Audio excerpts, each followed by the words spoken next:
Hello aspirants, இந்த வீடியோவில் நம்ம தமிழ் 6ஆம் வகுப்பு புக்கில் இருக்கிற 2ஆம் பருவம் அந்த புக்கில் இருக்க கொஷின்ஸ் எல்லாமே வந்து என்னென்னா பார்க்க போகிறோம். டிஎன்பிஎஸ்சியில் என்னென்ன கொஷின்ஸ்லாம் வந்து கேட்க பாசிபிலிட்டிஸ் இருக்கோ எல்லாமே பார்க்க போகிறோம். ஃபுல்லாக கவர் பண்ணி ஃபஸ்ட்டு பார்த்தீங்கன்னா கொன்றைவேந்தன், நல்வழி, ஆத்திச்சூடி, மூதுரை இந்த புக்ஸ்லாம் வந்து எழுதுனவங்க யார், ஆசிரியர் யார் அப்படின்னு சொல்லி கேட்குறாங்க. ஆத்திச்சூடி அப்படின்னாலே நமக்கு தெரியும், யாருன்னா ஔவையார் தான் எழுதியிருக்காங்க. இந்த ஔவையார் வேறு என்னென்ன புக்ஸ் எழுதியிருக்காங்கன்னு பாருங்கள். கொன்றைவேந்தன், நல்வழி, மூதுரை, இதனால் ஞாபகம் வச்சுக்கோங்க. மூதுரை என்பதன் பொருள் என்ன அப்படின்னு சொல்லி கேட்டிருக்காங்க. அடுத்த கொஷின், மூதுரை அப்படின்னா என்ன பொருள் அப்படின்னா மூத்தோர் கூறும் அறிவுரை அப்படின்னு பொருள் வரும். மூத்தோர் கூறும் அறிவுரை, இதுதான் வந்து மூதுரை அப்படின்னு பொருள் வரும். ஓகேவா? அடுத்தது மாணவர்கள் நூல்களை வந்து என்னென்னா டேஷ் கற்க வேண்டும் அப்படின்னு சொல்லி கேட்டிருக்காங்க. மாணவர்கள் நூல்களை எப்படி கற்றுக்கணும் அப்படின்னா மாசற கற்றுக்கணும். மாசு அப்படின்னா என்னது? குற்றம். குற்றம் இல்லாமல் தெளிவாக கற்றுக்கணும் அப்படின்னு சொல்கிறாங்க. ஓகேவா?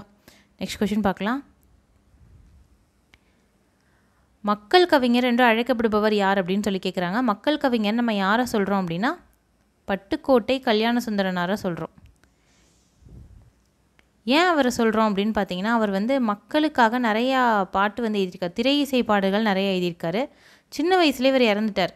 பட் நிறையா பாட்டு வந்து எழுதியிருக்கார். மக்களுக்கு, விவசாயி அந்த பற்றிலாம் வந்து என்னென்னா எழுதியிருக்காரு, ஏழை மக்களுக்காக.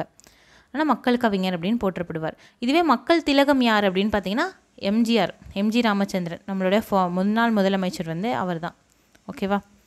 எளிய தமிழில் சமூக சீர்திருத்த கருத்துக்களை வலியுறுத்தி பாடியவர் யார் அப்படின்னு சொல்லி கேட்டிருக்காங்க. எளிய தமிழில் வந்து என்னென்னா சமூக சீர்திருத்த கருத்துக்களை வந்து வலியுறுத்தி பாடியவர் யார் அப்படின்னா அதே பட்டுக்கோட்டை கல்யாண சுந்தரனார் தான். சமூக சீர்திருத்தம் அந்த மாதிரி கருத்துக்கள் வந்து நிறையா பாடியிருக்காரு அந்த காலத்தில். ஓகேவா? மாணவர்கள் வந்து என்னென்னா பிறர் டேஷ் தூற்றும்படி நடக்கக்கூடாது அப்படின்னு வந்து சொல்கிறாங்க. ஆக்சுவலி இதுதான் ஆன்சர். மாணவர்கள் பிறர் எப்படி வந்து நடக்கக்கூடாது, டேஷ் வந்து நான் தப்பாக போட்டிருக்கேன். மாணவர்கள் பிறர் எப்படி நடக்கக்கூடாது அப்படின்னு பார்த்தீங்கன்னா பிறர் தூற்றும்படி, பிறர் வந்து மோசமாக பேசும்படி நடந்துக்கக்கூடாது அப்படின்னு சொல்கிறாங்க.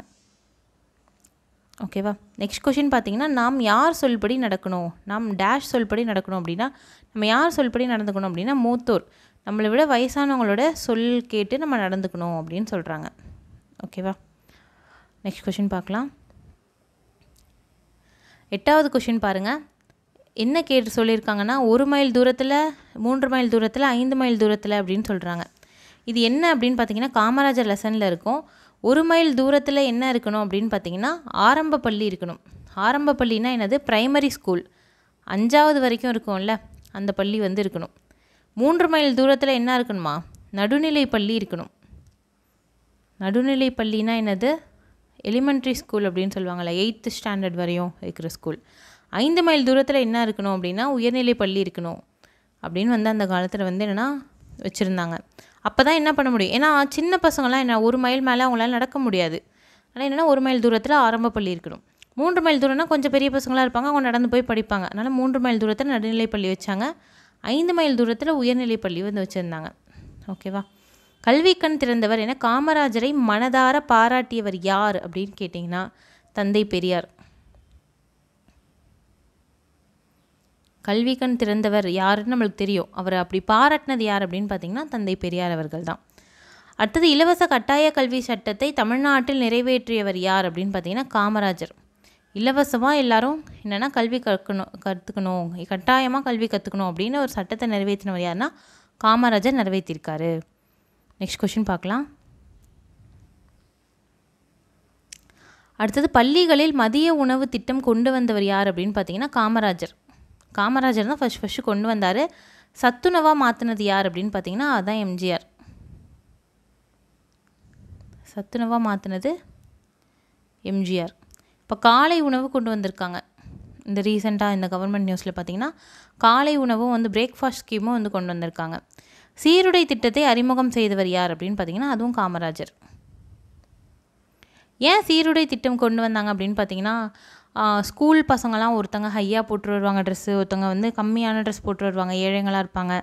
இந்த மாதிரிலாம் மாணவர்களுக்கு பிரிவினை வரக்கூடாது அப்படின்றதுக்காக தான் சீருடை எல்லாரும் ஒரே மாதிரி தான் ட்ரெஸ் பண்ணணும் அப்படின்னு சொல்லிட்டு கொண்டு வந்தார். அடுத்தது மதுரை பல்கலைக்கழகத்துக்கு யாரோட பேர் வச்சுருக்காங்க அப்படின்னா காமராஜர் பேர் வச்சுருக்காங்க. மதுரை பல்கலைக்கழகத்துக்கு காமராஜர் பேர் வந்து வச்சுருக்காங்க. ஓகேவா, மதுரை காமராஜர் பல்கலைக்கழகம். அடுத்தது பார்க்கலாம். காமராஜர் வாழ்ந்த டேஷ் மற்றும் டேஷ் இல்லங்கள் நினைவு இல்லங்களாக மாற்றப்பட்டது. காமராஜர் வாழ்ந்த 2 இல்லங்கள் வந்து அவரோட நினைவு இல்லமாக மாற்றப்பட்டுச்சு. எந்த இல்லம்னு பார்த்தீங்கன்னா சென்னையில் அவர் வாழ்ந்த வீடு, அதுக்கப்புறமா விருதுநகரில் அவர் வாழ்ந்த வீடு. விருதுநகர் தானே அவரோட ஊர், விருதுநகரில் வாழ்ந்த வீடு. ரெண்டுமே என்னென்னா காமராஜருக்கு நினைவு இல்லமாக வந்து மாற்றப்பட்டுடுச்சு அப்படின்னு சொல்கிறாங்க. பாரத ரத்னா விருது வந்து காமராஜருக்கு எந்த வருடம் தரப்பட்டது அப்படின்னு பார்த்தீங்கன்னா 1976 தரப்பட்டுச்சு. ஆக்சுவலி அவர் 1975 இறந்துருவார், மறு வருஷம் தந்திருக்காங்க. இறந்ததுக்கப்புறமா தான் பாரத ரத்னா தருவாங்க. இந்த இறந்ததுக்கப்புறமா பாரத ரத்னா எந்த அவார்டு தந்தாலுமே அது என்ன அவார்டுன்னு சொல்லுவாங்கன்னா போஸ்துமஸ் அப்படின்னு சொல்லுவாங்க. போஸ்துமஸ் அவார்டு. இறந்ததுக்கப்புறமா ஒரு அவார்டு தந்தாங்க அப்படின்னா போஸ்துமஸ் அப்படின்னு சொல்லுவாங்க. நீங்கள் அவார்ட்ஸ்லாம் பார்த்தீங்கன்னா பாரத ரத்னா, பத்மஸ்ரீ, சில பேர் போஸ்துமஸ் அப்படின்னு பக்கத்தில் போட்டிருப்பாங்க. அப்படின்னா என்ன அர்த்தம்? அவங்க இறந்ததுக்கப்புறமா தான் அவார்டு தந்திருக்காங்க அப்படின்னு அர்த்தம். ஓகேவா. நெக்ஸ்ட்டு டேஷ் காமராஜருக்கு மணிமண்டபம் கட்டப்பட்டது. காமராஜருக்கு எங்கே மணிமண்டபம் கட்டியிருக்காங்க அப்படின்னு பார்த்தீங்கன்னா கன்னியாகுமரியில் கட்டியிருக்காங்க. கன்னியாகுமரியில் காமராஜருக்கு மணிமண்டபம் கட்டியிருக்காங்க. ஓகேவா. சென்னையில் உள்ள உள்நாட்டு விமான நிலையத்திற்கு யாரோட பேர் வச்சுருக்காங்க அப்படின்னா காமராஜர் பேர் வச்சுருக்காங்க. சென்னையில் உள்நாட்டு விமான நிலையம் பேர் என்ன அப்படின்னு பார்த்தீங்கன்னா காமராஜர் பேர் வச்சுருக்காங்க. அது மாதிரி சென்னை துறைமுகம் இல்லை, எண்ணூர் துறைமுகம் இருக்குல்ல, எண்ணூர் துறைமுகத்துக்கும் காமராஜர் பேர் தான் வச்சுருக்காங்க. காமராஜர் துறைமுகம் அப்படின்னு சொல்லிட்டு. தூத்துக்குடி துறைமுகத்துக்கு வஉசி துறைமுகம் அப்படின்னு பேர் வச்சுருக்காங்க. ஓகேவா. அடுத்த கொஷின் பார்க்கலாம். காமராஜர் பிறந்த நாள் வந்து எந்த நாளாக கொண்டாடப்படுகிறது அப்படின்னு பார்த்தீங்கன்னா அவர் பிறந்த தினம் முதல்ல என்னென்னா ஜூலை 15 அவர் பிறந்த தினம். அந்த தினத்தை வந்து என்னென்னா கல்வி வளர்ச்சி நாளாக கொண்டாடப்படுது. ஜூலை 15 என்ன நாளாக கொண்டாடுறாங்கன்னா கல்வி வளர்ச்சி நாளாக கொண்டாடப்படுகிறது. ஓகேவா. சென்னை மெரினா கடற்கரையில் காமராஜருக்கு என்ன நிறுவியிருக்காங்க அப்படின்னா சிலை நிறுவியிருக்காங்க. மெரினா கடற்கரையில், மெரினா பீச்சில் பார்த்திங்கன்னா நிறைய பேருக்கு சிலை வச்சுருக்காங்க. அதில் காமராஜருக்கும் வந்து என்னென்ன பண்ணியிருக்காங்க, சிலை வச்சுருக்காங்க. அதாவது காமராஜருடைய சிறப்பு பெயர்கள் என்னென்ன அப்படின்னு பார்த்தோன்னா நிறையா பெயர்கள் இருக்குது. என்னென்னு பார்ப்போம். ஃபஸ்ட்டு பெருந்தலைவர், அப்புறம் படிக்காத மேதை. படிக்காத மேதை ஏன் பேர் வச்சுருக்காங்க படிக்காத மேதை? படிக்கலைனாலும் அவர் நிறைய எவ்வளோ மேதையான செயல்லாம் வந்து செஞ்சுருக்காரு. படிக்காத இவர் தான் வந்து என்னென்னா பள்ளிக்கூடத்தை திறந்து படிக்க வச்சுருக்காரு எல்லாரையும். ஸோ படிக்காத மேதை அப்படின்னு சொல்கிறாங்க. அடுத்தது வேறு என்னென்ன சொல்லலாம்? கருப்பு காந்தி.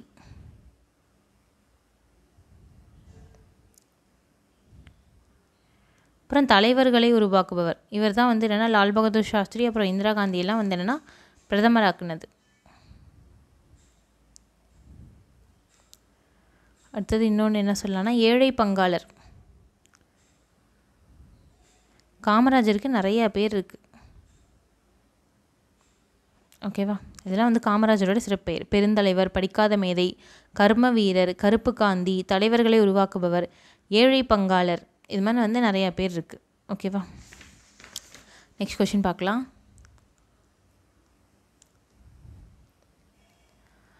பள்ளிக்கூடம் செல்லாததற்கு ஆடு மேய்க்கும் சிறுவர்கள் என்ன காரணம் சொன்னாங்க அப்படின்னு பார்த்தீங்கன்னா இது காமராஜர் லெசனில் இருக்கும். ஊரில் வந்து என்னென்னா பள்ளிக்கூடம் இல்லை அப்படின்னு சொன்னாங்க. பள்ளிக்கூடம் இருந்தால் தானே போவாங்க, பள்ளிக்கூடம் இல்லை அப்படின்னு காரணம் சொன்னாங்க.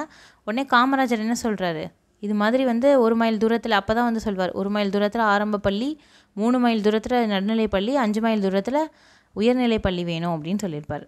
ஓகேவா. குழந்தைகள் ஏற்றத்தாழ்வின்றி படிக்க காமராஜர் எதை அறிமுகம் செஞ்சுருக்கார் அப்படின்னா சீருடை அறிமுகம் பண்ணார். ஓகேவா. அடுத்த கொஷின் பார்க்கலாம். ஆசிய கண்டத்திலேயே 2வது பெரிய நூலகம் என்ன அப்படின்னு பார்த்தீங்கன்னா அண்ணா நூற்றாண்டு நூலகம். ஆசிய கண்டத்திலே 2வது பெரிய நூலகம் என்ன அப்படின்னா அண்ணா நூற்றாண்டு நூலகம். இது அண்ணாவுக்கு வந்து என்னென்னா 100 வயசு, அவர் பிறந்து 100 வயசானப்போ வந்து என்னென்னா கட்டப்பட்டு கொண்டாடப்பட்டுச்சு. இந்த நூலகம் வந்து எங்கே இருக்குது அப்படின்னா சென்னையில் வந்து கோட்டூர்புரத்தில் இருக்குது. இந்த நூலகத்துக்கு நானும் விசிட் பண்ணியிருக்கேன். நல்லா பெரிய நூலகமாக இருக்கும். அங்கேயே உட்காந்து படிக்கலாம்.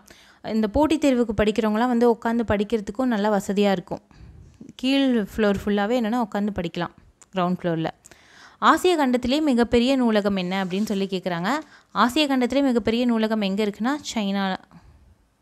சீனாவில் இருக்குது. ஓகேவா. அடுத்தது இந்திய நூலகவியலோட தந்தை யார் அப்படின்னு சொல்லி கேட்குறாங்க. யார் அப்படின்னு பார்த்தீங்கன்னா ரா அரங்கநாதன் அப்படின்றவர்.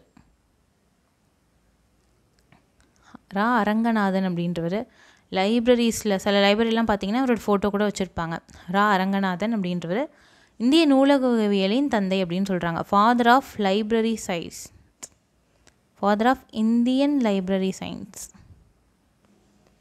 இவர் வந்து நூலகத்துக்கான இலக்கணம்லாம் வந்து சொல்லியிருப்பார். மீன்ஸ் என்னென்னா, நூலகம்னா அமைதியாக இருக்கணும், சத்தம் போடக்கூடாது, நிறைய ரூல்ஸ் அண்ட் ரெகுலேஷன்லாம் இருக்கும்ல, அதெல்லாம் வந்து சொல்லியிருப்பாங்க. அதான் வந்து இந்திய நூலகவியலின் தந்தை யாருன்னா ரா அரங்கநாதன் அப்படின்றவர். நெக்ஸ்ட் கொஷின் பார்க்கலாம். பார்வைத்திறன் குறைபாடு உள்ளவர்கள் வந்து என்னென்னா படிக்கிறதுக்கு எந்த நூல் இருக்குது அப்படின்னு பார்த்தீங்கன்னா பிரெய்லின்னு ஒரு நூல் இருக்குது. இதில் என்னன்னு பார்த்தீங்கன்னா இப்போ புக்கு இப்படி இருக்குதுன்னு வச்சுக்கோங்களேன். இதில் அப்படியே போட்டால் வச்சுருக்கோம். அதை வச்சுட்டு என்னென்னா என்னென்ன எழுத்துக்கள் வரிசலாக கொடுத்துருக்காங்க அப்படின்றத நம்ம அதை உணர்ந்து படிக்கிற மாதிரி இருக்கும். அந்த மாதிரி படிக்கிற மாதிரி இருக்கும். கொஞ்சம் அவங்களாம் ஸ்லோவாக தான் படிப்பாங்க. இதெல்லாம் வந்து நீங்கள் ஒரு படத்தில் கூட பார்க்கலாம். நெற்றிக்கண் படத்தில் கூட நயன்தாரா இப்படி தான் படிப்பாங்க. பிரெய்லி அவங்க கண்ணு தெரியாமல் போயிடும்ல, அப்போ வந்து படிக்கிற மாதிரி காமிச்சிருப்பாங்க. இந்த மாதிரி வந்து நூல்கள் வந்து என்னென்னா இருக்குது இங்கே அண்ணா நூற்றாண்டு நூலகத்தில். அண்ணா நூற்றாண்டு நூலகத்தோட 7வது தளத்தில் எது இருக்குது அப்படின்னு பார்த்தீங்கன்னா அரசு கீழ்திசை சுவடிகள் நூலகம் இருக்கான். எது இருக்குது அப்படின்னா அரசு கீழ்திசை சுவடிகள் நூலகம். அந்த நூலகத்தை வந்து தனியாக வைக்காமல் என்ன பண்ணிட்டாங்க, இதோடய வந்து வச்சுட்டாங்க. இது 7வது மாடியில் வச்சுருக்காங்க அப்படின்னு சொல்லியிருக்காங்க. ஓகேவா. அடுத்தது என்ன கேட்டிருக்காங்க பாருங்கள். நூலகத்தில் படித்து உயர்ந்தவர்கள் யார் அப்படின்னு சொல்லி கேட்குறாங்க. நிறையா பேர் நூலகத்தை படித்து உயர்ந்திருக்காங்க. முக்கியமான பர்சன்ஸ் யார் அப்படின்னு பார்த்தீங்கன்னா ஃபஸ்ட்டு அறிஞர் அண்ணா, அடுத்தது ஜவஹர்லால் நேரு, அப்புறம் அம்பேத்கர், டாக்டர் பிஆர் அம்பேத்கர். அவரும் நூலகத்தில் படிச்சுட்டு பெரிய ஆளானார் அப்படின்னு சொல்கிறாங்க. அது காரல் மார்க்ஸ். 4 பேர் புக்கில் கொடுத்துருக்காங்க. அதனால் ரொம்ப முக்கியம். காரல் மார்க்ஸ் அப்படின்றவர் யாருன்னா அவர் ஒரு தத்துவத்தை பற்றி ஒரு தத்துவ கோட்பாடை வந்து சொன்னவர். எதுனா பொதுவுடைமை அதை பற்றி சொன்னவர். கம்யூனிசம் பற்றி சொன்னவர் யாருன்னா காரல் மார்க்ஸ் அப்படின்றவர் தான். ஒரு ஃபாரினர். பட் இவருடைய கருத்தை வந்து அக்செப்ட் பண்ணி தான் நிறையா நாடு வந்து பின்னாடி வந்து கம்யூனிஸ்ட் கண்ட்ரியாகவும் வந்து சேஞ்ச் ஆச்சு. ஓகேவா. காரல் மார்க்ஸ் ரொம்ப முக்கியமான ஒரு பர்சன். அடுத்த கொஷின் பார்க்கலாம். சிறந்த நூலகர்களுக்கு வந்து எந்த விருது வழங்கப்படுகிறது அப்படின்னு பார்த்தீங்கன்னா ரா அரங்கநாதனோட விருது வழங்கப்படுது. ரா அரங்கநாதன் நம்ம பார்த்தோம்ல, நூலகவியலின் தந்தை அப்படின்னு சொல்லிட்டு அவர் பேர்லேயே விருது வழங்குறாங்க. அடுத்தது பார்த்திங்கன்னா நூலகங்கள் இல்லாத இடங்களில் எந்த நூலகம் பயன்படுகிறது அப்படின்னு சொல்லி கேட்குறாங்க. நூலகம் இல்லாத இடங்களில் எதை யூஸ் பண்ணுறாங்கன்னா நடமாடும் நூலகம் யூஸ் பண்ணுறாங்க. ஓகேவா. நடமாடும் நூலகம் யூஸ் பண்ணுறாங்க. அடுத்தது அப்துல் கலாம் பிறந்த நாள். அப்துல் கலாம் பிறந்த நாளை வந்து எந்த நாளாக கொண்டாடுறாங்க அப்படின்னு பார்த்தீங்கன்னா மாணவர் நாளாக கொண்டாடுறாங்க. மாணவர் தினமாக கொண்டாடுவாங்க அப்துல் கலாம் பிறந்த நாள்.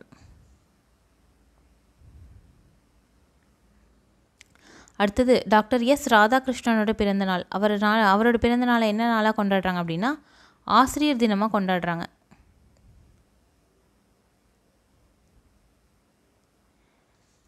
அடுத்தது பார்த்திங்கன்னா விவேகானந்தர் பிறந்த நாளை வந்து என்னவா கொண்டாடுறாங்க, தேசிய இளைஞர் நாளாக கொண்டாடுறாங்க. யார் பிறந்த நாளை என்னவா கொண்டாடுறாங்கன்றது ரொம்ப முக்கியம். தேசிய இளைஞர் நாளாக கொண்டாடுறாங்க. அடுத்தது பார்ப்போம். ஜவஹர்லால் நேரு பிறந்த நாளை என்னவா கொண்டாடுறாங்கன்னா குழந்தைகள் நாள், சில்ட்ரன்ஸ் டே நம்ம கொண்டாடுறோம்ல அதுவாக கொண்டாடுறாங்க. ஓகேவா. இது மாதிரி அக்டோபர் 5 வள்ளலார் பிறந்த நாளை தனிப்பெருங்கருணை தினம் அப்படின்னு கொண்டாடுறாங்க.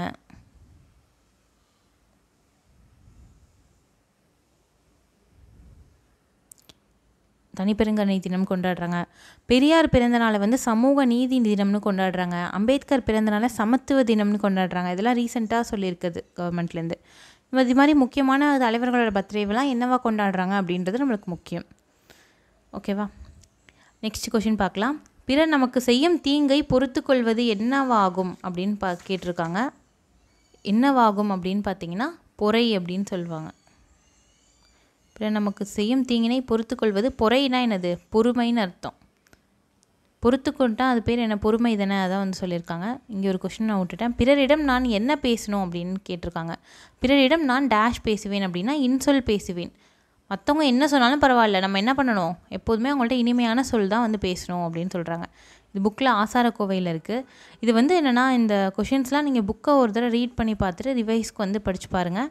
இந்த பிடிஎஃபை வந்து என்னென்னா கீழே டிஸ்கிரிப்ஷனில் வந்து என்னென்னா இணைச்சிடுறேன்.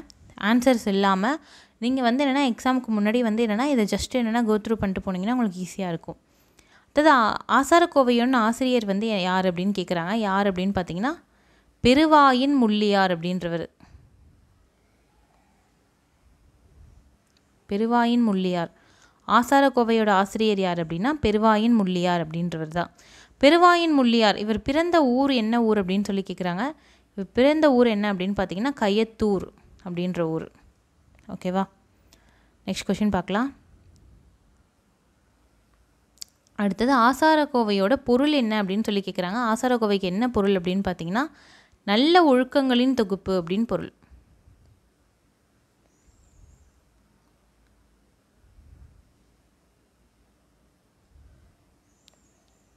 பொருள் என்னென்னா நல்ல ஒழுக்கங்களின் தொகுப்பு. ஆசாரக்கோவை எந்த நூல்களில் ஒன்று அப்படின்னா 8 தொகை 10 பாட்டு இது மாதிரி எந்த நூல்களில் ஒன்று ஆசாரக்கோவை அப்படின்னு பார்த்தீங்கன்னா 14 கீழ்கணக்கு நூல்களில் ஒன்று.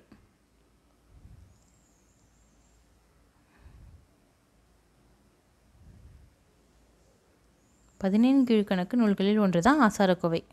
ஓகேவா? நெக்ஸ்ட் கொஷின் பார்க்கலாம். முத்தேன். முத்தேன் இது வந்து என்னென்னா அந்த நாட்டுப்புற பாடல்கள் அந்த டாப்பிக்கில் கொடுத்துருக்காங்க. முத்தேன் அப்படின்னா என்னது? 3 வகையான தேன். என்னென்ன தேன் அப்படின்னு பாருங்கள். கொம்புத்தேன், அடுத்தது மலைத்தேன், அடுத்தது கொசுத்தேன். இது மாதிரி 3 வகையான தேன் வந்து இருக்குது. ஓகேவா? அடுத்தது முக்கணி என்னன்னு நம்மளுக்கு தெரியும். மா, பலா, வாழை. அடுத்தது முத்தமிழ். முத்தமிழ் என்ன அப்படின்னு பார்த்தீங்கன்னா இயல், இசை, நாடகம். 3 இயல் முக்கணி பார்த்தாச்சு, முத்தமிழ் பார்த்தாச்சு. அடுத்தது தாலாட்டு அப்படின்றது எந்த இலக்கியங்களில் ஒன்று அப்படின்னா தாலாட்டு அப்படின்றது வாய்மொழி இலக்கியங்களில் ஒன்று. ஓகேவா? தாலாட்டு அப்படின்றது என்ன? தாள் அப்படின்னா என்னது? தாலாட்டு பொருள் என்ன அப்படின்னு சொல்லி கேட்டிருக்காங்க பாருங்கள். தாள்னா என்னதுன்னா நாவு, ஆட்டுனா ஆட்டுறது. ஸோ நாவை ஆட்டி அசைச்சி நம்ம பாடுறது பேர் தாலாட்டு அப்படின்னு வந்து சொல்கிறாங்க. பார் அப்படின்றதுக்கு பொருள் என்ன அப்படின்னா பார்னா உலகம், தார்னா மாலை, பார்னா வந்து உலகம். ஓகேவா? அடுத்தது உதித்த. இதோட எதிர்ச்சொல் என்ன அப்படின்னு பார்த்தீங்கன்னா உதித்தனா என்னது? ஸ்டார்ட் ஆச்சு, ரைஸ் ஆச்சு. சூரியன் உதித்தது அப்படின்னு சொல்லுவாங்கள்ல, அது மாதிரி என்ன ஆப்போசிட் என்னென்னா சூரியன் மறைந்தது, மறைந்த அப்படின்றது தான் அதுக்கான ஆன்சர். ஓகேவா?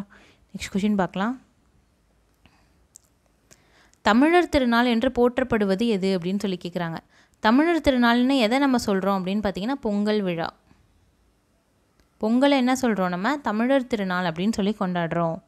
அடுத்தது பொங்கல் விழா டேஷ் என்ற சிறப்பு பெயர்களில் அழைக்கப்படுகிறது. பொங்கல் திருவிழா வேறு என்னென்ன பேர்லாம் வச்சு கூப்பிடுறாங்க அப்படின்னா தமிழர் திருநாள்னு சொல்கிறாங்க, இல்லைன்னா என்ன சொல்கிறாங்க? உழவர் திருநாள்னு சொல்லுவாங்க. உழவர் திருநாள்னு சொல்லுவாங்க, இல்லைன்னா என்ன சொல்லுவாங்க? அறுவடை திருவிழான்னு சொல்லுவாங்க. அறுவடை அப்போ கொண்டாடுறதால அறுவடை திருவிழான்னு சொல்கிறாங்க. உழவர்களை போடுறதால உழவர் திருநாள் சொல்கிறாங்க. தமிழர் கொண்டாடுறதால தமிழர் திருநாள் சொல்கிறாங்க. அதெல்லாம் ஈஸியாக தான் இருக்கும். வாழ்க்கைக்கு வளம் தரும் மழை கடவுளை வழிபடும் நோக்கில் அந்த காலத்தில் போகி பண்டிகை வந்து எந்த இதுவாக கொண்டாடப்பட்டது? அந்த காலத்தில் போகி பண்டிகை அப்படின்றது எந்த பேரில் கொண்டாடப்பட்டது அப்படின்னா இந்திர விழா அப்படின்னு சொல்லிட்டு கொண்டாடப்பட்டுச்சு. இந்த இந்திரா விழாவை பற்றி நம்ம எங்கெங்கெல்லாம் படிச்சிருப்போம்? அந்த மணிமேகலை சிலப்பதிகாரத்திலாம் சொல்லியிருப்பாங்க. இந்த இந்திர விழாவில் தான் வந்து மாதவி வந்து ஒரு பாட்டு பாடுவா, அந்த பொருளை வந்து தப்பாக புரிஞ்சுட்டு தான் கோவலன் மாதவி விட்டு பிரிஞ்சு போயிடுவான், இப்படிலாம் வந்து கதை சொல்லுவாங்க. இந்த இந்திர விழா வந்து மொத்தமாக எவ்வளோ நாள் கொண்டாடுவாங்கன்னா 28 நாட்கள் வந்து கொண்டாடுவாங்க இந்திர விழாவை. ஓகேவா? அடுத்தது 51வது கொஷின் பாருங்கள். தை டேஷ் திருவள்ளுவர் ஆண்டு தொடங்குகிறது. தை எத்தனாவது நாள் வந்து திருவள்ளுவர் ஆண்டு தொடங்குதுன்னா தை முதல் நாள்லேருந்து திருவள்ளுவர் ஆண்டு வந்து ஸ்டார்ட் ஆகுது. ஓகேவா? பட் ஆனால் நம்ம எப்போ கொண்டாடுறோம் அப்படின்னு பார்த்தீங்கன்னா தை வந்து 2வது நாள் தான் நம்ம திருவள்ளுவர் தினமாக கொண்டாடுறோம். முதல் நாள்லேருந்தே திருவள்ளுவர் ஆண்டு ஸ்டார்ட் ஆகுது. பட் தை மாதம் 2ஆம் நாளில் நம்ம திருவள்ளுவர் தினமாக கொண்டாடுறோம். ஓகேவா?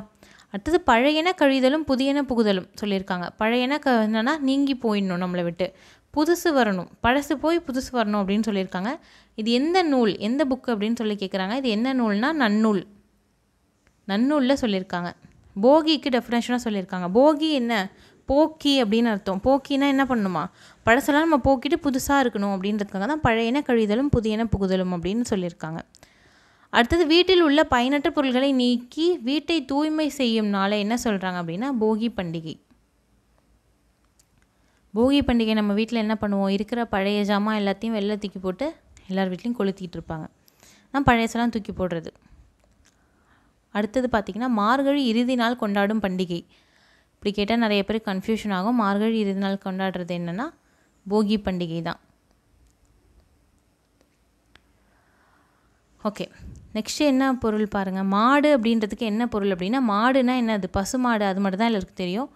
மாடுனா செல்வம்னு ஒரு பொருள் இருக்குது. ஏன்னா மேபி இப்படி கூட வந்திருக்கலாம், அந்த காலத்தில் வந்து ஆடு மாடு தான் வந்து அவங்க செல்வமாகவே நினச்சாங்க. அப்படி கூட வந்து இந்த மாடுக்கு செல்வம் அப்படின்னு பொருள் வந்திருக்கலாம். ஓகேவா? நெக்ஸ்ட் கொஷின் பார்க்கலாம். 2024 இதுக்கு திருவள்ளுவர் ஆண்டு கணக்கு பண்ணுங்கள் அப்படின்னு சொல்கிறாங்க. திருவள்ளுவர் ஆண்டு அப்படின்னா நம்ம என்ன பண்ணணும் அப்படின்னா, திருவள்ளுவர் ஆண்டு கிமு 31 தான் திருவள்ளுவர் ஆண்டு அப்படின்னு சொல்கிறோம். திருவள்ளுவர் ஆண்டுன்னு ஒரு ஆண்டை கொடுத்துட்டு கணக்கு பண்ண சொன்னாங்கன்னா அந்த ஆண்டை எடுத்து எழுதிக்கணும். 2024 இந்த வருஷத்துக்கு கணக்கு பண்ண சொல்கிறாங்க. அதோடு நம்ம என்ன பண்ணணும் அப்படின்னா 31 கூட்டிடணும். கிமு 31, அதாவது கிறிஸ்து பிறப்பதுக்கு முன்னாடி 31 ஆண்டுகளுக்கு முன்னாடி திருவள்ளுவர் ஆண்டுன்னு சொல்கிறாங்க. அப்போனா கிறிஸ்து பிறந்து 2024 ஆகுது. அப்போ அதோட 31 கூட்டினா தான் நம்மளுக்கு வந்து திருவள்ளுவர் ஆண்டு கிடைக்கும். ஸோ அது கூட்டினா என்ன வரும் அப்படின்னு பார்த்தீங்கன்னா 2055 வரும். இப்போ திருவள்ளுவர் ஆண்டு 2024 என்ன அப்படின்னா 2055 அப்படின்றது தான். ஓகேவா? இதனால் ஞாபகம் வச்சுக்கோங்க. அடுத்தது அறுவடை திருநாள் ஆந்திரம், கர்நாடகம், மராட்டியம், உத்தரப்பிரதேசம் ஆகிய மாநிலங்களில் என்ன பேரில் கொண்டாடப்படுகிறது அப்படின்னு பார்த்தீங்கன்னா என்ன பேரில் கொண்டாடப்படுகிறது அப்படின்னு பார்த்தீங்கன்னா மகர சங்கராந்தி அப்படின்ற பேரில் கொண்டாடப்படுது. மகர சங்கராந்தி அப்படின்ற பேரில் கொண்டாடுறாங்க. பொங்கல் அப்படின்னு அங்கே பேர் கிடையாது, மகர சங்கராந்தி. எந்தெந்த ஏரியான்னு பார்த்துக்கோங்க. ஆந்திரா, கர்நாடகா, மராட்டியம், உத்தரப்பிரதேசம். இது 3மே சவுத்து தான். ஆந்திரா, கர்நாடகா, மகாராஷ்டிரா 3 பக்கத்து பக்கத்தில் இருக்குது. உத்தரப்பிரதேஷ் மட்டும் மேலே இருக்குது. இந்த 4 ஸ்டேட்டில் மகர சங்கராந்தின்னு கொண்டாடுறாங்க. பஞ்சாப் மாநிலத்தில் என்னென்னா லோரின்னு கொண்டாடுறாங்க. லோரி ஃபெஸ்டிவல் அப்படின்னு கொண்டாடுறாங்க. ஓகேவா? அடுத்தது குஜராத் மற்றும் ராஜஸ்தான் மாநிலங்களில் எந்த பேரில் கொண்டாடுறாங்க அப்படின்னா உத்தராயன் அப்படின்ற பேரில் கொண்டாடுறாங்க. உத்தராயன் அப்படின்ற பேரில் கொண்டாடுறாங்க. அப்படின்னா என்ன அர்த்தம், பொங்கல் வந்து நாடு ஃபுல்லாக வேறு வேறு பேரில் கொண்டாடிட்டு தான் இருக்காங்க அறுவடையப்போ அப்படின்னு அர்த்தம். அதாவது மாட்டுப்பொங்கல் விழாவின் போது எது நடக்கும் அப்படின்னு பார்த்திங்கன்னா மஞ்சு விரட்டு அப்படின்றது நடக்கும். மஞ்சு விரட்டு அப்படின்னு சொல்லுவாங்க. மஞ்சு விரட்டுனா ஒன்றும் இல்லை, சல்லிக்கட்டு தான். மஞ்சு விரட்டு வந்து நடக்கும். மஞ்சு விரட்டுக்கு என்னென்னலாம் பேர் வந்து வச்சுருக்காங்க அப்படின்னா சல்லிக்கட்டு, அப்புறம் ஏறு தழுவுதல், மாடு பிடித்தல், இப்படிலாம் வந்து நிறையா பேர் வந்து வச்சுருக்காங்க.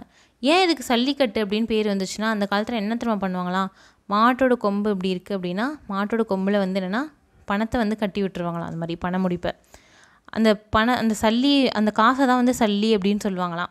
அதை வந்து என்னென்னா இப்படி கட்டி வச்சுருவாங்க. அதை வந்து அவுக்கணும். அவங்க தான் வந்து என்னென்னா ஏறு தழுவுதல் அந்த விளையாட்டில் வெற்றி பெற்றதாக வந்து அந்த காலத்துலலாம் கருதப்படுவாங்க.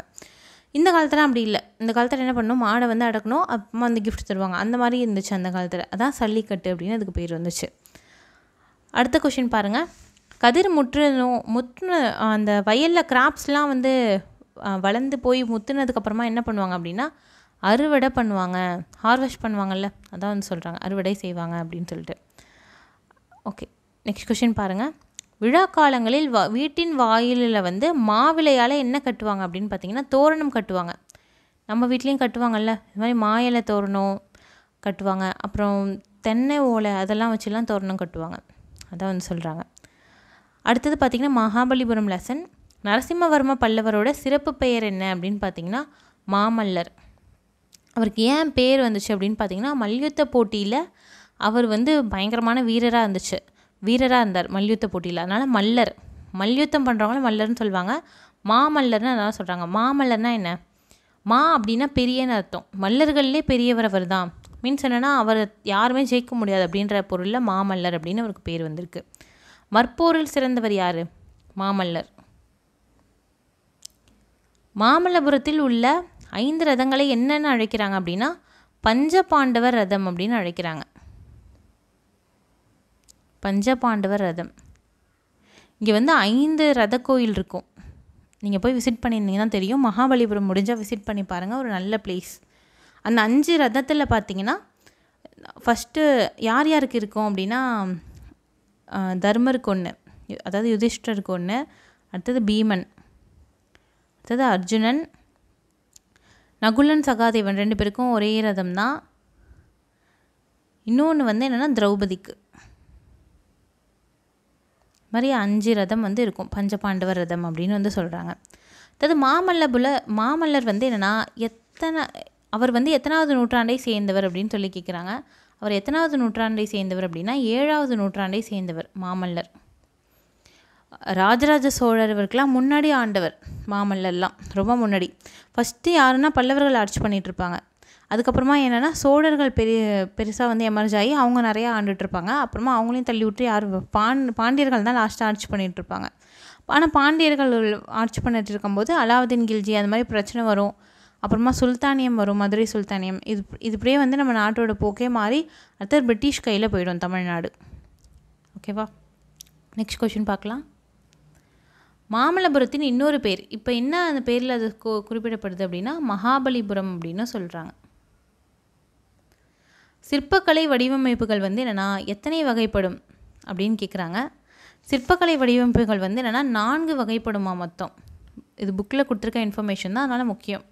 4 வகைப்படும். என்னென்ன வகை அப்படின்னு பார்த்தீங்கன்னா குடைவரை கோவில்கள். குடைவரை கோவில்கள் அப்படின்னா குடைஞ்சி எடுத்து கட்டப்பட்ட கோயில்கள், அதான் குடைவரை கோயில்கள். அதாவது ஒற்றைக்கல் கோவில்கள், ஒற்றை கல்லுலே வந்து ஃபுல்லாக செதுக்கியிருப்பாங்க, அதான் ஒற்றைக்கல் கோவில்கள்.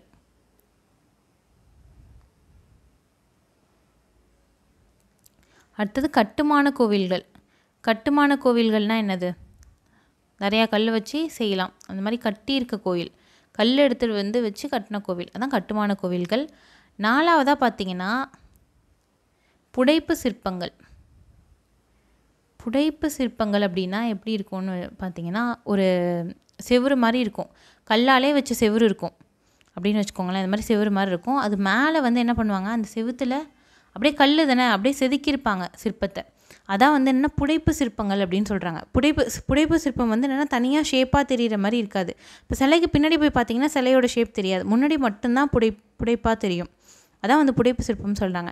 இதுக்கு பெஸ்ட்டாக எங்கே எக்ஸாம்பிள் பார்க்கலாம் அப்படின்னு பார்த்தீங்கன்னா தூண்லலாம் செதுக்கியிருப்பாங்கல்ல, தூண்லலாம் பார்த்திங்கன்னா மேலே செதுக்கியிருப்பாங்க, அதெல்லாம் புடைப்பு சிற்பம் தான்.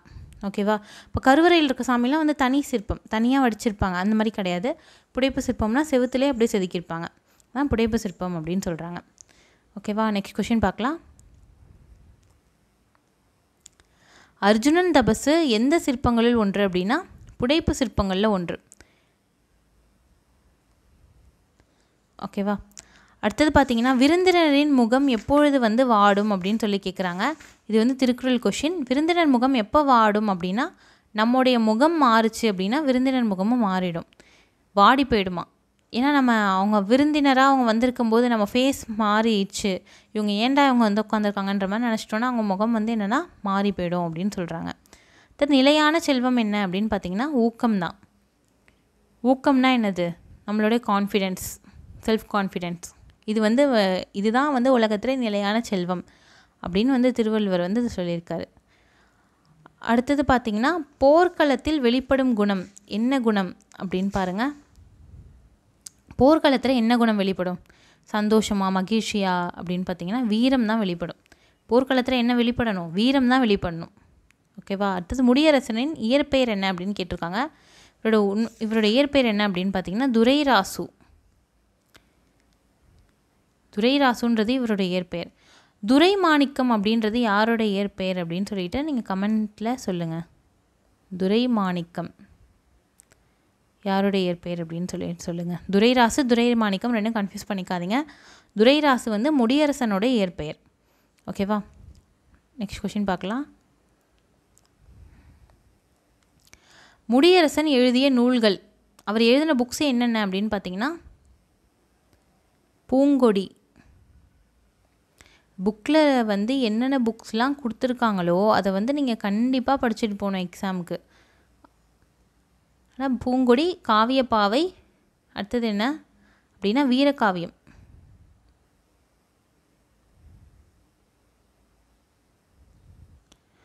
பூங்கொடி, காவியப்பாவை, வீரகாவியம் இது மூணுமே முடியரசன் எழுதின புக்ஸு.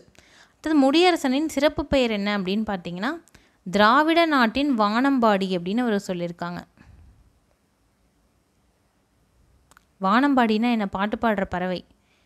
இந்த திராவிட நாடு அப்படின்னா என்னென்னா சவுத் இந்தியாவே திராவிட நாடு அப்படின்னு அந்த காலத்தில் சொல்லுவாங்க. ஸோ திராவிட நாட்டின் வானம்பாடி அப்படின்னு அவரை புகழ்ந்திருக்காங்க. ஓகேவா? அடுத்தது பனிமலையின் மீது உலாவுவோம், அடிமேலை கடல் முழுவதும் கப்பல் விடுவோம் அப்படின்னு பாடினவர் யார் அப்படின்னு பார்த்தீங்கன்னா பாரதியார். இது மாதிரி இமேஜினேஷனாக நான் அதை பண்ணுவோம் அப்படின்லாம் பாடினது மேக்ஸிமம் யாராக இருக்கும்? பாரதியாராக தான் இருக்கும்.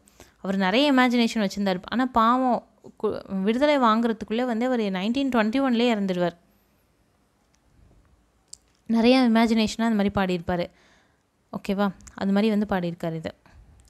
இந்த வெள்ளி பனிமலைனா என்னது? இமயமலை. மேலை கடல் முழுவதும் கப்பல் விடுவோம், கடல் முழுசாக கப்பல் விடணும். அந்த காலத்துலேயே எவ்வளோ சயின்டிஃபிக்காலாம் யோசிச்சிருக்காரு. ஓகே, நெக்ஸ்ட் கொஸ்டின் பாருங்கள். நாட்டுப்புற பாடல்கள் டேஷ் என்று அழைக்கப்படுகிறது. நாட்டுப்புற பாடல்கள் நம்ம எப்படி அழைக்கிறோம் அப்படின்னா வாய்மொழி இலக்கியம் அப்படின்னு சொல்லிட்டு கூப்பிடுறோம் நாட்டுப்புற பாட்டை. அடுத்தது நாட்டுப்புற இயல் ஆய்வு, அதை தொகுத்தவர் யார் அப்படின்னு பார்த்தீங்கன்னா சு சக்திவேல் அப்படின்ற ஒருத்தர் தொகுத்திருக்காரு.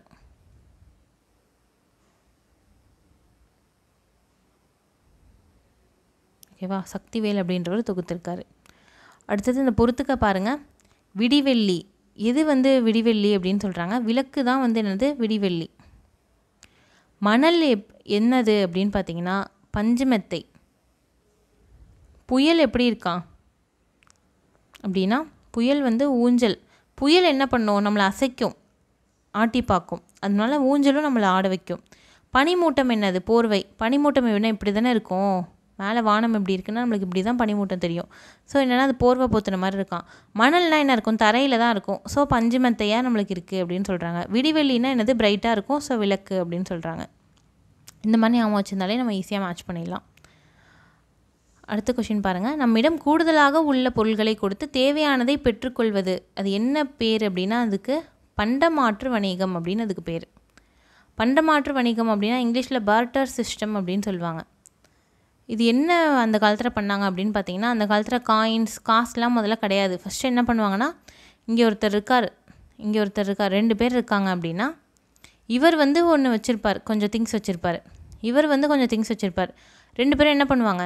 இவங்களுக்கு வேண்டிய திங்ஸ் வந்து இவருக்கு வேண்டிய திங்ஸ் இங்கே இருக்கலாம், இவருக்கு வேண்டிய திங்ஸ் இங்கே இருக்கலாம். ஸோ என்ன பண்ணுவாங்க? அதை மாற்றிப்பாங்க. இந்த பொருளை கொடுத்து அவங்கள்ட்ட இருக்க பொருளை கொடுத்து இன்னொரு பொருளை வாங்கிப்பாங்க, மாற்றிப்பாங்க. இதான் பண்டமாற்று வணிகம் அப்படின்னு சொல்கிறாங்க. அந்த காலத்தில் இதான் யூஸ் பண்ணாங்க. அதுக்கப்புறமா தான் வந்து என்னென்னா காயின்ஸ் வர ஆரம்பிச்சிது. ஏன்னா என்ன ஆகும்? பண்டமாற்று வணிகம்னா அப்போ எல்லாருக்குமே வந்து என்னென்னா தேவை ஒரே மாதிரி இருக்காது, வேறு வேறு மாதிரி இருக்கும். ஸோ காயின்ஸ் வந்து உருவாக்கிட்டோன்னு வச்சுக்கோங்களேன், ஈஸியாக இருக்கும். ஏன்னா இவர் தங்கம் வச்சுருக்காருன்னு வச்சுப்போம், கோல்டு வச்சுருக்காரு. இவர் என்னது? ரைஸ் வச்சுருக்காரு. ரைஸும் கோல்டும் என்னென்னா ஒரே ப்ரைஸா அப்படின்னா ப்ரைஸ் இல்லை. கோல்டுக்கு இப்போ காயின்ஸ் வச்சுருந்தா ப்ரைஸ் வைக்கிறது ஈஸியாகிடும்ல, இதுக்கு இவ்வளோ தான் விலை அப்படின்னு வச்சிடலாம். ஆனால் இது மாதிரி இருந்தால் ப்ரைஸ் டிட்டர்மைன் பண்ணுறது கஷ்டமாக இருக்கும். இப்போயே நம்ம நகை கடைக்கு போகணுன்னா அதுக்கு பதிலாக நீங்கள் இது கொடுங்க அப்படின்னு சொன்னால் காசாக இருந்தால் கொடுத்துடலாம்.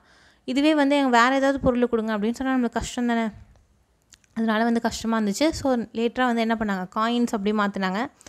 மெட்டல்ஸ் மூலயமா வந்து உருவாக்குனாங்க. அப்புறமா அதுவுமே கஷ்டமாக இருந்தது. ஏன்னா மெட்டல் எல்லாமே தீர ஆரம்பிச்சிருச்சு. இந்த முகமது பின் துக்ளக் காலத்துலாம் அவர் வெள்ளி காயின்லாம் அனௌன்ஸ் பண்ணியிருப்பாரே. அப்புறமா வந்து வெள்ளி காயின் இல்லாமல் வந்து என்னென்னா இது காப்பர் காயினுக்கே வந்து வெள்ளி காயினோட மதிப்பு தரேன் அப்படின்னு சொல்லியிருப்பார். அதனாலே பெரிய பிரச்சனை ஆயிருக்கும். அவர் ஏன் அப்படி சொல்வார்னா, முக்கியமான காரணம் என்னென்னா உலகத்தில் வந்து வெள்ளி தட்டுப்பாடு ரொம்ப அதிகமாக இருந்துச்சு. ஸோ மெட்டல்ஸ் கம்மியாயிடுச்சுன்னா என்ன ஆகும், நம்ம அதையுமே யூஸ் பண்ண முடியாது. அதனால தான் பேப்பர் கரன்சியை வந்து இன்ட்ரொடியூஸ் பண்ணாங்க. ஏன் பேப்பர் கரன்சி அப்படின்னு பார்த்தீங்கன்னா, அதில் தான் வந்து என்னென்னா பணம் வந்து ரொம்ப கம்மியாக தான் செலவு பண்ணி அதை பிரிண்ட் பண்ணுறோம். கவர்மெண்ட் கொடுக்கறது தான் அதுக்கு மதிப்பு. கவர்மெண்ட் நாளைக்கே இல்லை அப்படி மதிப்பு இல்லைன்னு சொல்லிட்டா என்ன ஆகும், மதிப்பு இல்லாமல் போயிடும். அதனால தான் பேப்பர் கரன்சியை கொண்டு வந்தாங்க. ரொம்ப ப்ரொடக்ஷன் காஸ்ட் ரொம்ப கம்மியாக இருக்கும்னு. இப்போ அதையும் தாண்டி என்னென்னா டிஜிட்டல் கரன்சி ஆகிடுச்சு. ஃபோன்லேயே நம்ம ட்ரான்சாக்ஷன் பண்ணி நம்ம அப்படியே யூஸ் பண்ணிகிட்ருக்கோம். அந்த மாதிரி வந்து நம்மளுக்கு வந்து எவல்யூஷன் போயிட்டுருக்கு. ஓகேவா, நெக்ஸ்ட் கொஷின் பார்க்கலாம். அடுத்து பார்த்திங்கன்னா வணிகர்களின் குழு. அது என்ன சொல்கிறாங்க அப்படின்னா வணிகச்சாத்து. வணிகர்களோட குழு பேர் வணிகச்சாத்து.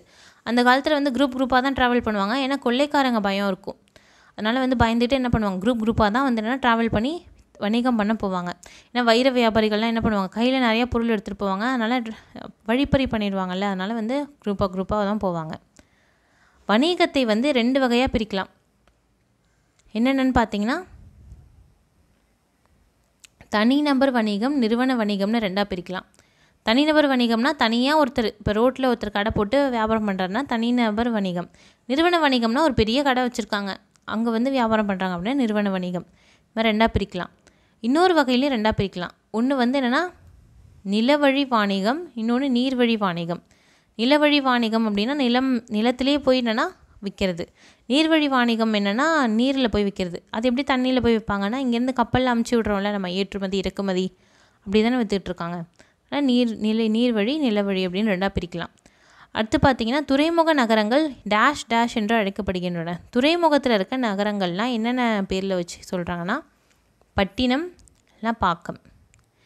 அந்த காலத்துலேயே பார்த்திங்கன்னா காவிரி பூம்பட்டினம் இருந்துச்சா. காவிரி பூம்பட்டினம் எங்கே இருந்துச்சு, கடல் ஓரமாக இருந்துச்சா. இப்போ கடல் கொன்றுச்சு அப்படின்னு கூட நம்ம படிச்சிருப்போம், பூம்புகார கடல் கொன்றுச்சு அப்படின்னு சொல்லிட்டு. பாக்கம் நிறைய ஊர் இருக்கும் சென்னையிலே, மீனம்பாக்கம், கோடம்பாக்கம், நிறையா வந்து என்னென்னா பாக்கம் இருக்குது. அது மாதிரி அந்த மாதிரி இருக்கிறதுலாம் பாக்கம்ன்றது சின்ன ஊர். பட்டினம்ன்றது கடற்கரை ஓரமாக இருக்க பெரிய ஊர் பட்டினம். கடற்கரை ஓரமாக குட்டி குட்டி ஊர் இருக்கிறதா பாக்கம் அப்படின்னு சொல்லுவாங்க. ஓகேவா. அடுத்து தமிழ்நாட்டிலிருந்து பிற நாடுகளுக்கு ஏற்றுமதி செய்யப்பட்ட பொருள் என்னென்னலாம் வந்து என்னென்னா தமிழ்நாட்டிலேருந்து பிற நாட்டுக்கு வந்து ஏற்றுமதி செஞ்சாங்க அப்படின்னு பார்த்தீங்கன்னா, ஃபஸ்ட்டு பார்த்தீங்கன்னா தேக்கு மரம் ஏற்றுமதி பண்ணியிருக்காங்க. அதாவது இங்கேருந்து ஏற்றுமதினா எப்போதுமே ஈஸியாக ஞாபகம் வச்சுக்கோங்க. ஏற்றுமதினா நம்ம இங்கேருந்து ஏற்றி அனுப்புறது, இறக்குமதினா இறக்குறது, நம்ம நாட்டுக்கு கொண்டு வந்து இறக்குறது. ஏற்றுமதினா நம்ம நாட்டிலேருந்து ஏற்றிட்டு போகிறது அப்படின்னு ஞாபகம் வச்சுக்கோங்க. தேக்கு அடுத்தது மயில் தோகை, அரிசி, அடுத்தது சந்தனம், இஞ்சி, அடுத்தது பார்த்திங்கன்னா முக்கியமானது இன்னொன்று மிளகு. இதெல்லாம் வந்து ஏற்றுமதி செய்யப்பட்ட பொருள்கள் தமிழ்நாட்டிலேருந்து. அடுத்தது கொஷின் பார்க்கலாம். அடுத்தது சைனாலேருந்து இறக்குமதி செய்யப்பட்ட பொருள்கள் என்னென்ன அப்படின்னு பார்த்தீங்கன்னா கண்ணாடி இறக்குமதி பண்ணுறாங்க. அடுத்தது கற்பூரம். அடுத்தது பார்த்திங்கன்னா பட்டு. சைனாவோட பட்டு ரொம்ப ரொம்ப ஃபேமஸான பட்டு, அதையும் வந்து இறக்குமதி பண்ணியிருக்காங்க. ஆக்சுவலி சைனாவில் பார்த்திங்கன்னா சில்க் ரூட் அப்படின்னே வந்து என்னென்னா ஒரு ரூட் இருக்குது. சைனாவிலேருந்து அந்த ஐரோப்பா அதெல்லாம் தாண்டி போகிற அளவுக்கு. அந்த காலத்தில் வந்து அந்த வழியாக இந்தியா அப்படி இருக்குது அப்படின்னு வச்சுக்கோங்களேன். இந்தியா இங்கே இருக்குது, மேலே இங்கே தானே சைனா இருக்குது. இங்கேருந்து அப்படியே போய் இந்த வழியாக போகும் ஒரு ரூட்டு, அந்த காலத்தில் சில்க் ரூட் அப்படின்னு சொல்லிட்டு. அந்த ரூட்டே வந்து எதுக்கு அப்படின்னு பார்த்திங்கன்னா சைனா வணிகத்துலேருந்து வந்து என்னென்னா வாங்கிட்டு போகிற ரூட் தான். சீனா பட்டு வியாபாரிகள்டேருந்து வாங்கிட்டு போகிற ரூட்டு தான். அந்தளவு வந்து ஃபேமஸானது இருந்திருக்கு சைனா பட்டு. அதாவது அரேபியாவிலேருந்து எது வாங்கியிருக்காங்க அப்படின்னா குதிரைகள் வாங்கியிருக்காங்க. அரேபியாவிலேருந்து குதிரைகள் வாங்கப்பட்டன. கடைகளுக்கு சென்று பொருள் வாங்க இயலாதவர்களுக்கு எது உதவுது அப்படின்னா இணைய வணிகம் உதவுது. கடையில் போய் பொருள் வாங்க முடியல, நான் வீட்டிலேருந்தே வாங்கணும் அப்படின்னா இன்டர்நெட் மூலயமா வாங்கலாம், ஆன்லைனில் ஆர்டர் பண்ணி வாங்கலாம். அவங்களுக்கு இணைய வணிகம் வந்து யூஸ் ஆகுது அப்படின்னு சொல்கிறாங்க. வீட்டு பயன்பாட்டிற்காக பொருள் யார் வாங்குவா அப்படின்னு பார்த்திங்கன்னா நுகர்வோர். நுகர்வோர்னால் யார்? Customer, consumer. நுகர்வோர்னால் ஒன்றும் இல்லை, பயன்படுத்துகிறவங்க. ஒரு பொருளை வாங்கி பயன்படுத்தினா அவங்க தான் நுகர்வோர். யார் பொருள் வாங்கி பயன்படுத்துவா? கடை வச்சுருக்கவங்க அவங்க வாங்கி பயன்படுத்துவாங்களாம்? பயன்படுத்த மாட்டாங்க, அவங்க விற்றுருவாங்க. நம்ம தான் பயன்படுத்துவோம். ஸோ நம்ம பேர் என்ன? நுகர்வோர் அப்படின்னு சொல்கிறாங்க. ஓகேவா? இந்த வீடியோவில் பார்த்திங்கன்னா செகண்ட் டேர்ம் 6th ஸ்டாண்டர்டில் இருக்கிற எல்லா பாசிபிளான கொஷின்ஸும் வந்து பார்த்தாச்சு. இதில் வந்து இது இல்லாமல் மேற்கோள்கள் வந்து இருக்குது, பாட்டு மேற்கோள்கள். அதுக்கு வந்து நான் தனியாக ஒரு ஸ்பெஷலான ஒரு வீடியோ போடுறேன். இந்த நம்ம சேனலில் இருக்க எல்லா இது மாதிரி ஒவ்வொரு டேர்ம்ஸ் வீடியோஸும் நான் அப்லோட் பண்ண போகிறேன். அந்த வீடியோஸ் எல்லாத்தையுமே வந்து பார்த்துட்டு போனீங்கன்னா கண்டிப்பாக வந்து தமிழில் வந்து நல்ல மார்க் வந்து ஸ்கோர் பண்ணிடலாம். All the best all of you. And வந்து என்னென்னா இன்னொரு வீடியோவில் நம்ம மீட் பண்ணலாம். தேங்க்யூ.